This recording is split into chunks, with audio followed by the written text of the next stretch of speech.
Okay, so let's talk about what happens after you say yes to what God has placed on your heart. Because Nehemiah said yes. He prayed, he fasted, and he started taking action. And shortly thereafter, here comes the opposition. He even had foreigners mocking him, threatening him, and trying to discourage him from moving forward in what God had called him to do. And this is exactly what happens to us. The moment you start building the thing that God has called you to build, the enemy starts talking. But here's the part that's easiest to forget. Opposition doesn't necessarily mean that you're off track. It usually confirms that you're building something that the enemy fears.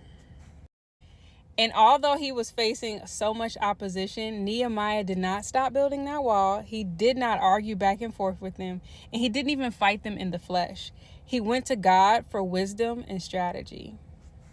And wisdom and strategy is exactly what God gave him. God told him when to post guards to protect the wall, when to confront those people, when to ignore those people, and when to pray.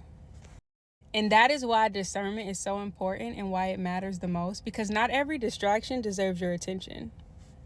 And even with all of that pressure, Nehemiah still kept building. He had his weapon in one hand and he was building with the other. The scripture even says that the moment the enemy realized that the wall was getting done, they lost their confidence. That's when they realized that they failed. And that's the part that most of us miss. The enemy isn't defeated when he's attacking. He is defeated when you don't give up. So if you're facing pressure right now and you feel like the attacks just got louder after you gave God your yes, don't give up. Keep building.